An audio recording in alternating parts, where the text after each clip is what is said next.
Ya, terima kasih Ibu Yani Maria MMPD yang pada kesempatan ini bertindak selaku host di KKG Gumati. Dan terlebih dahulu sebagai moderator, perkenalkan seperti yang tadi sudah disampaikan oleh host, saya adalah Tin Sumarni yang pada kesempatan saat ini bertugas di SDN Nangela, Kecamatan Paseh. Mengenal berbagai pemanfaatan teknologi digital dan pada kesempatan ini saya akan mendampingi moderator yang akan memaparkan tentang pendekatan STEAM berbasis lingkungan. Kali ini yaitu hari Sabtu tanggal 4 April 2020, kita akan bersama-sama menyaksikan pembahasan tentang bagaimana pendekatan STEAM berbasis lingkungan. Nah, sepertinya topik ini adalah merupakan sebuah topik yang sangat menarik, mengingat berbagai problematika lingkungan itu muncul di tengah-tengah kita. Jadi, moderator pada kesempatan kali ini yaitu yang terhormat Ibu Sukaisi SPD yang bertugas di SDN Solokan Jeruk 05 Kecamatan Solokan Jeruk. Ini ada prestasi yang pernah beliau raih yang yaitu yang pertama sebagai juara 1 guru prestasi tingkat kecamatan tahun 2014. Selanjutnya juara 1 guru prestasi tingkat wilayah juga pada tahun yang sama tahun 2014 dan meraih juara 3 guru prestasi tingkat kabupaten pada tahun 2014. Nah, bagaimana tentang pendekatan STEAM itu secara konseptual dan bagaimana penerapannya dalam pembelajaran? Untuk itu secara detailnya marilah kita simak bersama pemaparan yang akan disampaikan pada kesempatan kali ini. Baik, Ibu Sukaisi, dipersilahkan untuk menyampaikan paparannya. Terima kasih kepada Ibu Tin Sumarni yang telah berikan kesempatan kepada saya untuk memaparkan tentang apa itu pendekatan STEAM berbasis lingkungan. Juga terima kasih saya ucapkan kepada Ibu Yani Maria sebagai host yang telah memberikan kesempatan yang sangat baik sekali ini buat saya untuk belajar bagaimana eksis di KKG Gumati Kabupaten Bandung. Tapi sebelumnya saya ingin minta maaf karena ini ada acara mendadak. Kemarin sore saya di WA oleh Ibu Betty sebagai pengurus KKG Gumati untuk mengisi narasumber di kegiatan KKG Gumati di hari Sabtu ini. Jadi mohon maaf sekali apabila nanti dalam penyampaiannya kurang memuaskan, baik itu dari segi penyampaian maupun dari segi nanti ada pemutaran videonya kurang maksimal. Saya mohon maaf. Tapi tidak mudah-mudahan tidak mengurangi kemanfaatan dari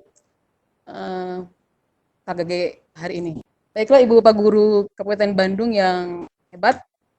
Hari ini saya akan menyampaikan tentang bagaimana pendekatan STEAM berbasis lingkungan.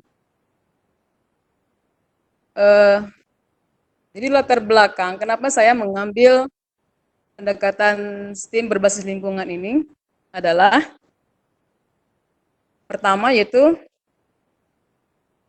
yang pertama adalah adanya SKL di SD. Seperti kita ketahui bahwa standar kompetensi lulusan di SD berdasarkan Undang-Undang nomor pasal 35 Undang-Undang nomor 20 tahun 2003 yang disebutkan bahwa SKL merupakan kualifikasi kemampuan yang mencakup sikap atau sosial, pengetahuan, dan keterampilan yang harus dipenuhi atau tercapai oleh siswa dalam suatu pendidikan pada jenjang pendidikan dasar dan menengah. Nah, seperti kita ketahui bahwa di sini ada domain keterampilan di mana kualifikasi kemampuan yang harus dimiliki oleh siswa diantaranya memiliki kemampuan pikir dan tindak yang produktif dan kreatif dalam ranah abstrak dan konkret. Nah, di sini jelas bagaimana anak bisa bertindak produktif dan kreatif, salah satunya melalui pembelajaran SPDP di sekolah dasar. Yang kedua, latar belakang kedua adalah adanya kompetensi inti keterampilan di ST, di mana kualifikasi yang harus dipenuhi adalah menunjukkan keterampilan berpikir dan bertindak kreatif, produktif, kritis, mandiri, kolaboratif, dan komunikatif dalam bahasa yang jelas, sistematis, logis, dan kritis dalam karya yang estetis, dalam gerakan yang mencerminkan anak yang sehat, dan tindakan yang mencerminkan perilaku anak sesuai dengan tahap perkembangannya. Ini juga menjadi dasar kenapa saya mengambil judul yang di atas. Yang ketiga adalah latar belakang ketiga adanya taksonomi Bloom untuk ranah psikomotor. Di antaranya anak dapat mengkonstruksi, dapat membuat, dapat membentuk, dapat memproduksi. Ini terdapat dalam C6 ya. Nah, ini juga berkaitan nanti dengan kegiatan recycle yang akan kita lakukan dalam pembelajaran.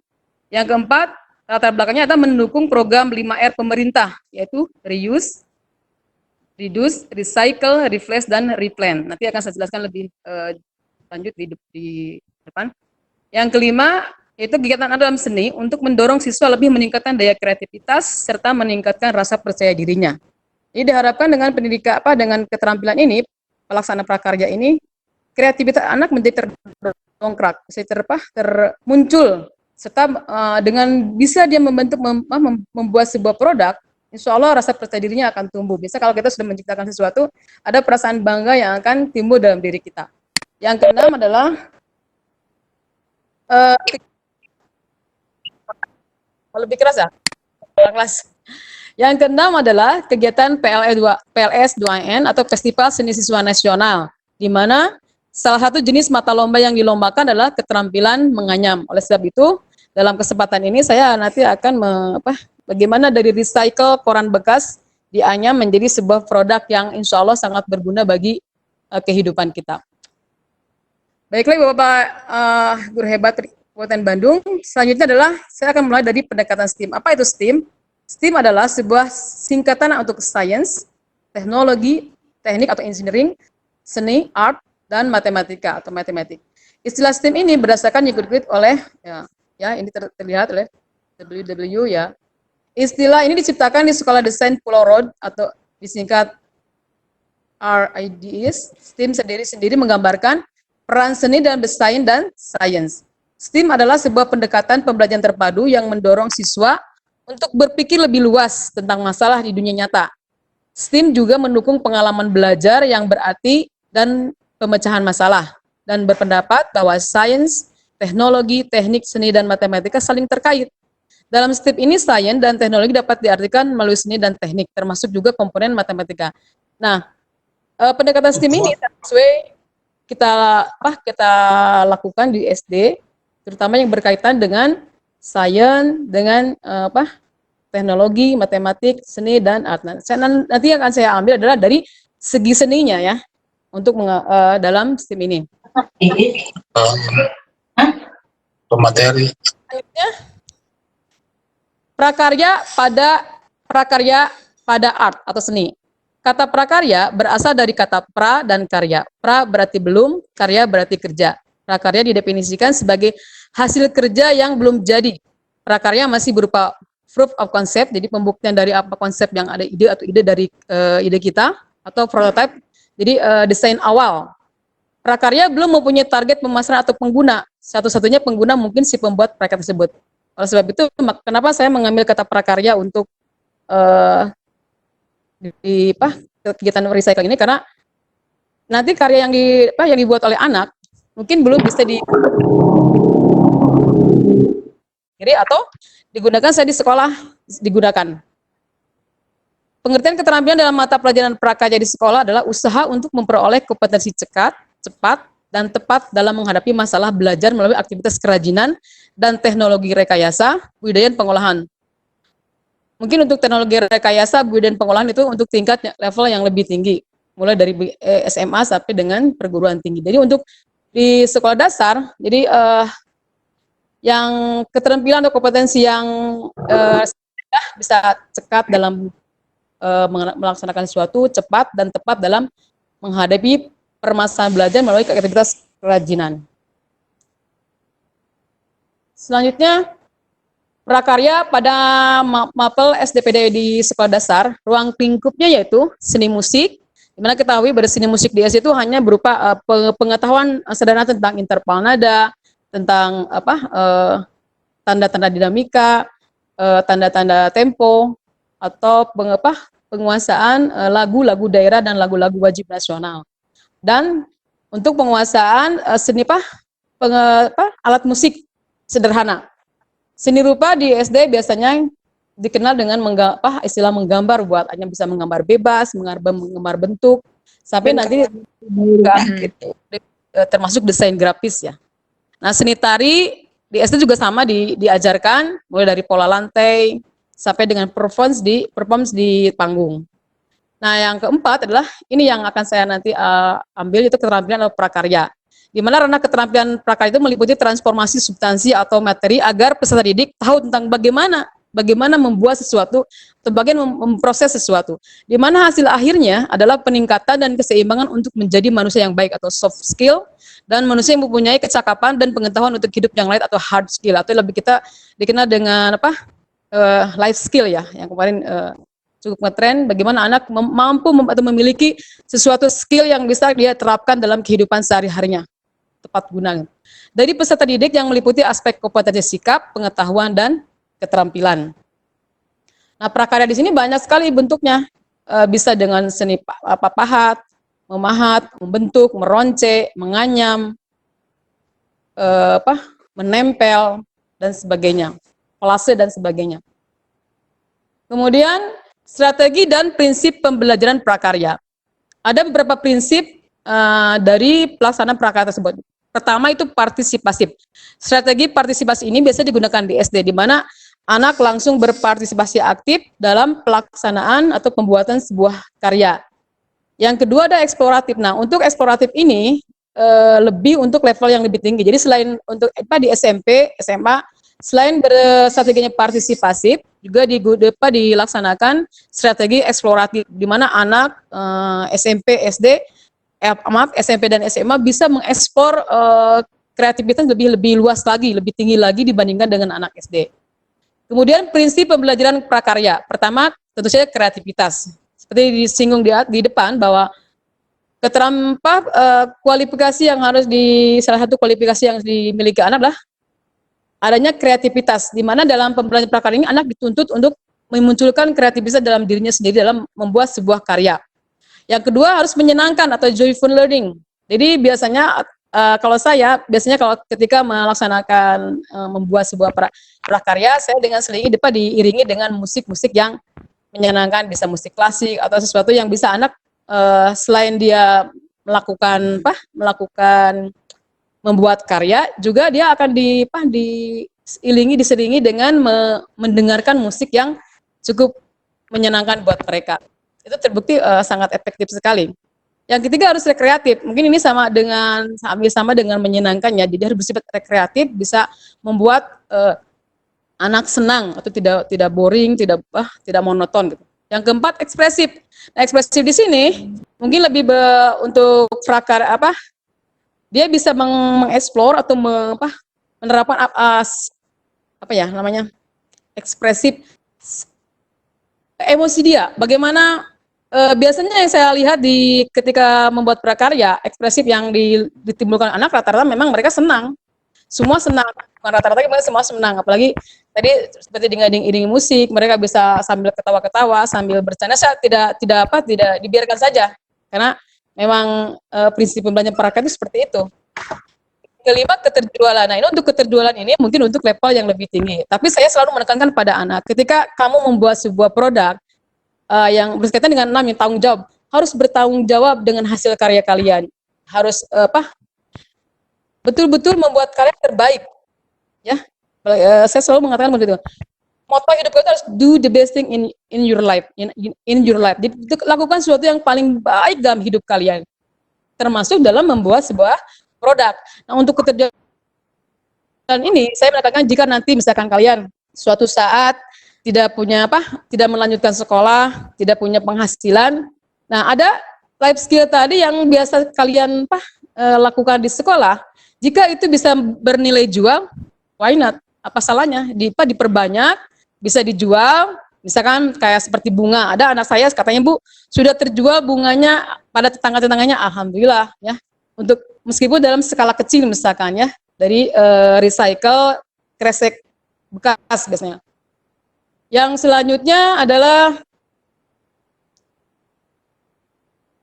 teknik recycle sebagai STEAM berbasis lingkungan. Nah, seperti disinggung di depan bahwa salah satu program pemerintah saat ini untuk menanggulangi masalah sampah masalah yang paling banyak, yang paling mungkin yang nomor satu di Indonesia ya, yang susah sekali untuk diuraikan, yaitu masalah sampah. Nah, pemerintah mula-mulanya hanya 3R aja, reuse, reduce, dan recycle. Ditambah lagi dengan replace, dan terakhir adalah replan. Reuse di sini adalah sebuah program dari pemerintah untuk menggunakan kembali bahan yang masih layak untuk digunakan. Contohnya seperti apa? Seperti ini sekarang. Lagi Kabupaten Bandung sekarang ibu bupati sangat gencar sekali untuk tumbler ya. Nah, itu salah satu usaha untuk dalam program reuse, menggunakan kembali barang yang sudah digunakan seperti tumbler air bisa digunakan kembali untuk membawa air. Jangan kepada anak sekarang saya sudah tekankan bahwa setiap hari kamu harus bawa tumbler ke sekolah, jangan membeli aqua atau air kemasan yang lain di sekolah. Jadi harus bawa dari rumah, itu untuk mengurangi residu sampah yang akan ditimbulkan. Reduce adalah mengurangi pemakaian suatu barang dengan perilaku manusia untuk mengurangi sampah. Contohnya, reduce di sini adalah memakai barang yang mudah didaur ulang, ya, memakai barang yang mengurangi penggunaan untuk barang yang tidak bisa didaur ulang. Contohnya apa? Yang bisa didaur ulang, misalkan kan seperti tadi, memang bisa didaur ulang, tapi alangkah baiknya kalau kita menggunakan tumbler yang tadi. Sekarang recycle. Nah, recycle inilah yang akan saya bahas lebih lanjut, yaitu proses mengolah kembali sampah atau benda-benda bekas menjadi barang atau produk baru yang memiliki nilai manfaat. Dengan kegiatan recycle, mungkin fungsi barang sebelum dan sudah melalui proses recycle bisa akan berbeda. Sebagai contoh, tadi botol air kemasan semula akan menjadi wadah air, tapi setelah di recycle, fungsinya akan berbeda, bisa menjadi pot, bisa menjadi pot bunga, bisa menjadi tempat pensil, bisa menjadi loket uang dan sebagainya. Nah, untuk replace-nya mengganti pemakaian suatu barang atau mencari alternatif yang sifatnya ramah lingkungan. Contohnya apa? Merubah penggunaan tisu yang biasa kita gunakan dengan membawa sapu tangan. Kembali ke zaman dahulu ya, ketika ibu-ibu kita, bapak kita selalu membawa sapu tangan di saku mereka. Nah, itu bagus sekali. Jadi sekarang kita dibumingkan lagi membawa sapu tangan, jangan menggunakan tisu supaya mengurangi tadi residu sampah yang akan ditimbulkan. Yang terakhir adalah R yang tadi adalah replace, itu untuk mengganti replan. Jadi penanaman kembali atau kita kenal dengan istilah reboisasi ya. Jadi menanam kembali misalkan hutan yang sudah gundul dengan tanaman-tanaman baru. Sebagai contoh, bagaimana kita salah satu sekarang yang sedang dilaksanakan oleh pemerintah yaitu reboisasi hutan mangrove di beberapa daerah di Indonesia.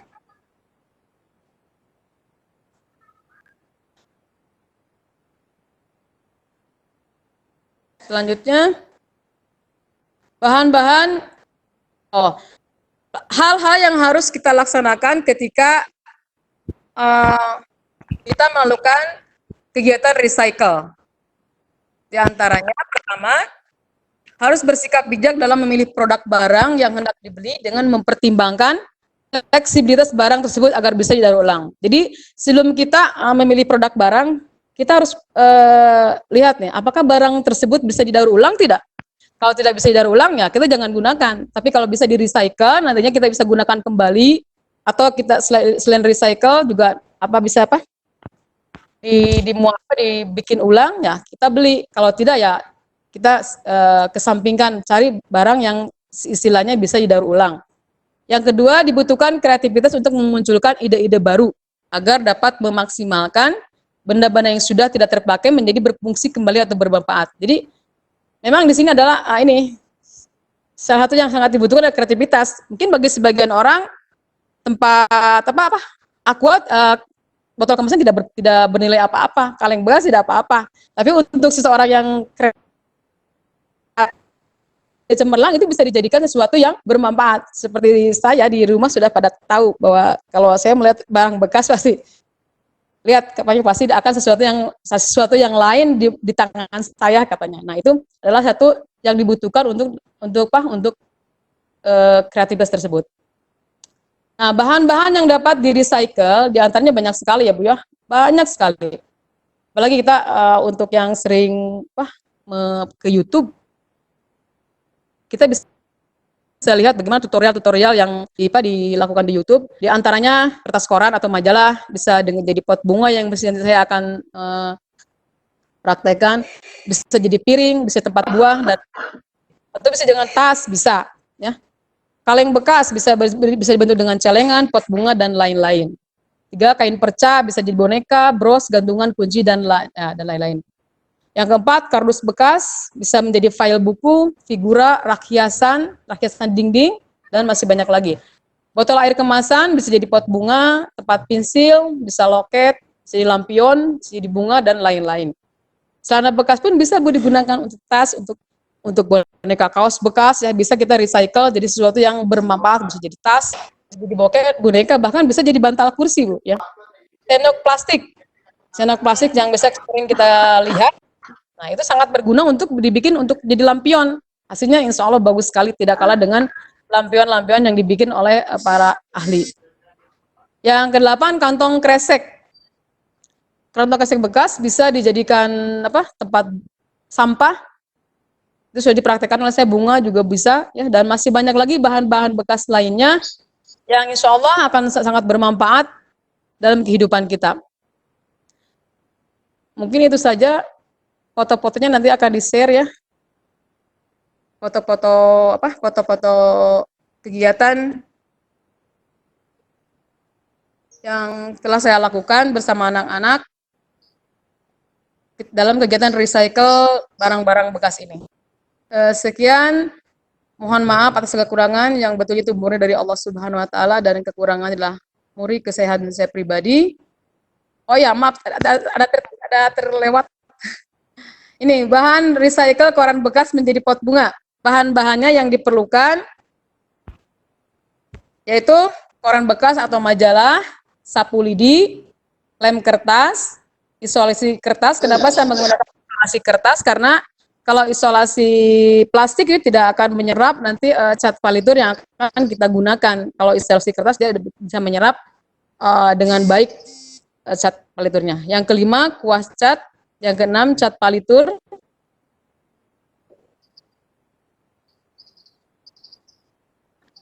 Nah, cara-caranya, langkah-langkah pembuatan pot bunga dari koran bekas. Nanti tutorialnya ada, cuman saya mohon maaf tadi proses pembuatan videonya ada kendala, ada trouble, tidak tahu apa trouble.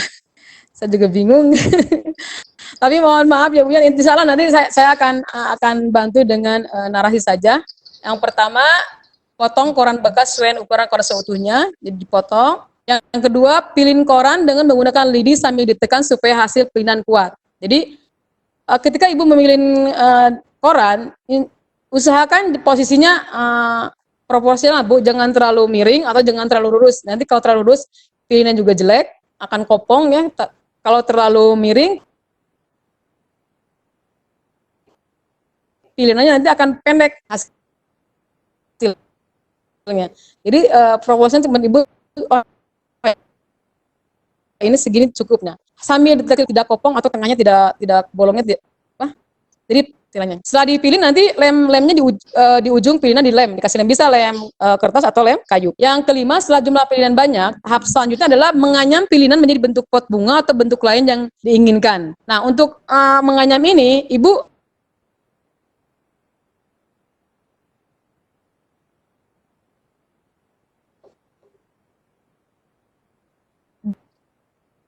jika ingin menginginkan tekstur filinan seperti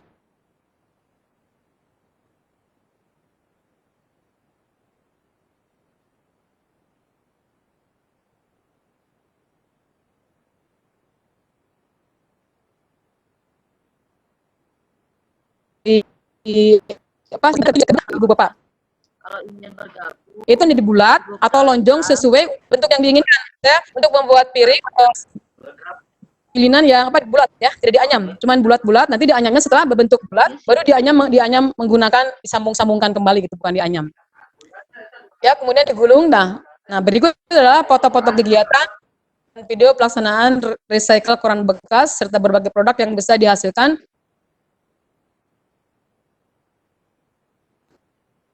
dari recycle koran bekas. Mungkin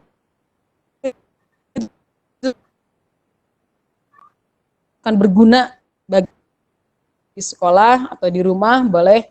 Sekali lagi, saya yakin yang suka untuk prakarya sering mengunjungi lama-lama di YouTube ya, banyak sekali tutorialnya. Tapi ini pure saya sendiri sebagai guru ingin meng-share apa yang saya Jadi saya bukan expert, hanya suka dan bisa, bukan expert ya.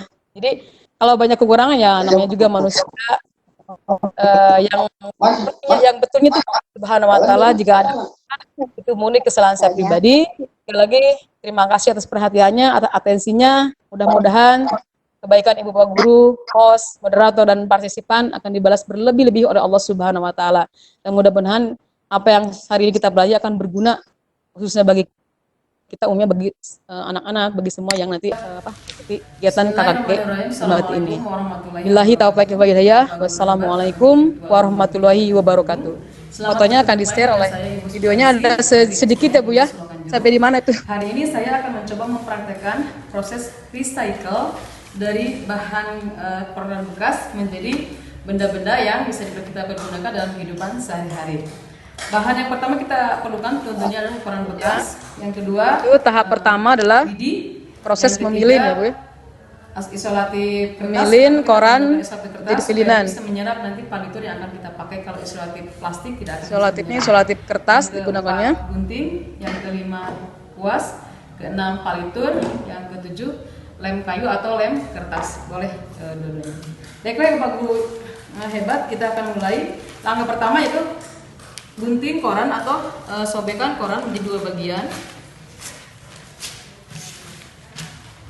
Selain dari koran, banyak sekali yang telah saya praktekkan bersama anak-anak dari kresek bisa menjadi tong sampah yang di belakang itu, jadi dari bungkus ale-ale bisa menjadi keranjang bunga, dari sampah jam dinding bisa dijadikan hiasan, dimix dengan menggunakan daun jagung ya, daun jagung kering ditempel atau serutan bekas ini Bu, bekas bekas kayu. Digergaji kan suka serutannya, kita gunakan dikasih warna-warna yang menarik, dibikin polanya bunga, bisa ditempel di dalam jam dinding tadi. Itu mohon maaf sekali videonya yuk. Nah ini katanya nih ada yang berbagi pengalaman juga ini. Iya Bu, saya juga pernah buat dari kertas koran bekas sama tutup botol jadi tempat sampah. Tapi hanya jadi koleksi di sekolah dan akhirnya dibuang, gak jadi dijual katanya. Nah mungkin harus ini ya, harus meningkatkan satu step kreativitasnya yang awalnya dari seni menjadi nilai ekonomis. Nah ini yang ditampilkan itu terbuat dari bahan apa nih Bu Neng? Dari koran itu ya, itu teknik yang mula-mulanya bukan dianyam prosesnya, itu dengan ditempel sepertinya ini. Ini dipakai digabungkan dengan itu dengan koran kembali. Jadi dilemnya dengan koran kembali digabung-gabungkan dengan. Kalau itu dibuatnya pakai itu ya pelitur apa sirlak. Kalau di Zoom bisa kelihatan tuh. Jadi kalau di Zoom ada si perekatnya sama terbuat dari koran juga. Antara mengingatnya itu kan bolong satu dengan bolong.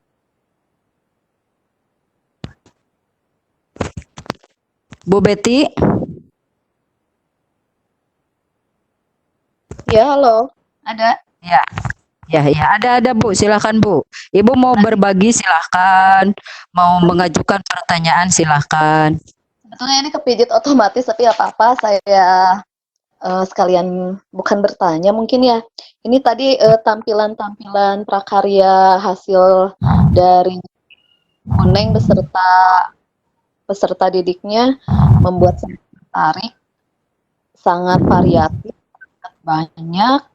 Kemudian jadikan modal sebetulnya bukan nilai komersil atau apanya, saya lihat dari segi misalkan saya tertarik dengan lomba Inobel Soram yang dimenangkan oleh guru Jombang mengenai Inobelnya itu mengenai kalau tidak salah batik jumput ya. Batik jumput itu kan biasanya dari kelereng tuh ya Bu ya.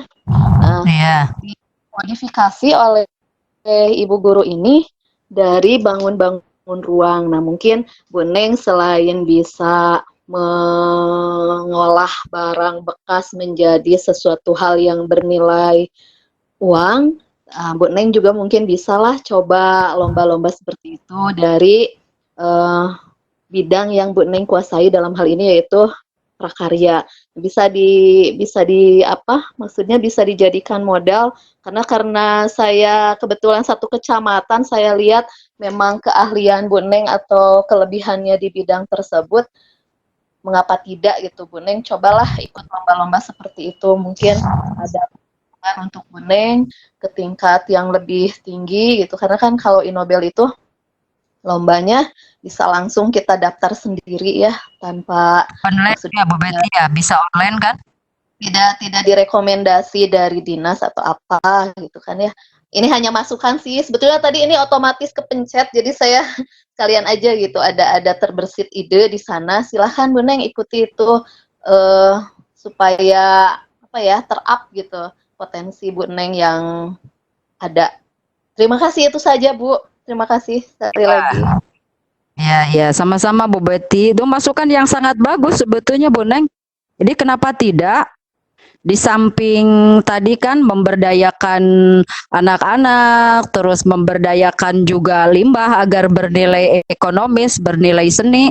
Ya kenapa tidak Bu Neng katanya mencoba ikut di ajang yang lebih itu, mengikuti sebuah kompetisi.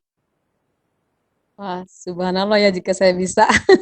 Cuman itu tadi Mutin salah satu apa itu tadi orangnya moody banget. Kalau mau ya enggak. Terus ya saya untuk itu ya belum, tapi insya Allah lah ke depan saya akan usahakan jika saya bisa dan ada yang menurut saya itu layak untuk ditampilkan untuk karya Inobel. Sebenarnya saya sudah. Jadi artinya pada kesempatan ini Bu Neng itu menginspirasi banyak pihak, juga Bu Neng mendapatkan inspirasi juga ya, inspirasi yang sangat besar, diantaranya barusan itu dari Bu Betty, juga dari Bu Yani Maria. Nah, ternyata bahwa pertemuan kita untuk saat ini tuh sangat sungguh sangat besar sekali manfaatnya bagi semua pihak. Nah, ini saya coba cek barangkali masih ada yang mengajukan pertanyaan sebelum.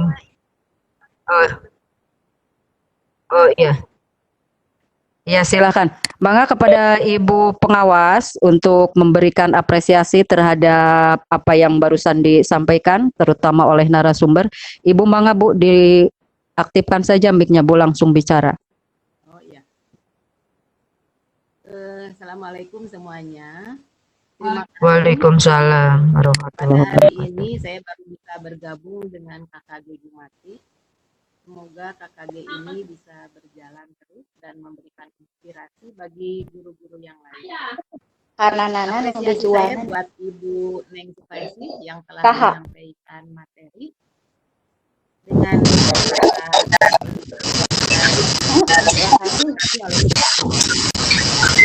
nah 11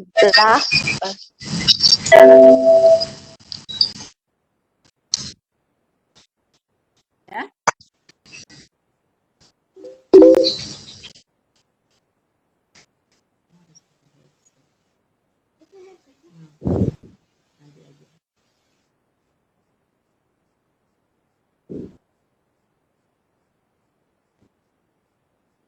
Dari uraian yang Ibu Neng sampaikan tadi, kalau bisa diambil kesimpulannya, pertama bahwa STEM tadi yang diambil ada artnya, tidak lain untuk membekali siswa dalam berbagai keterampilan yang kita kenal dengan keterampilan abad 21.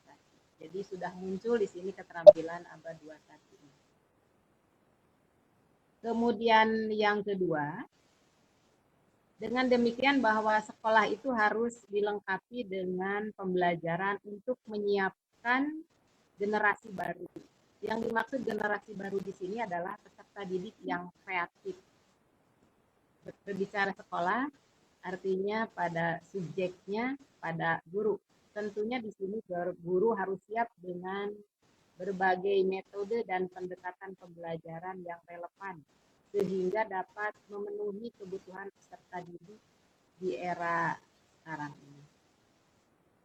Kemudian untuk selanjutnya, jika tadi mengamati apa yang disampaikan oleh Bu Nung, maka tujuan dari pembelajaran STEM itu yang pertama untuk memicu minat kecintaan siswa terhadap ilmu dan seni.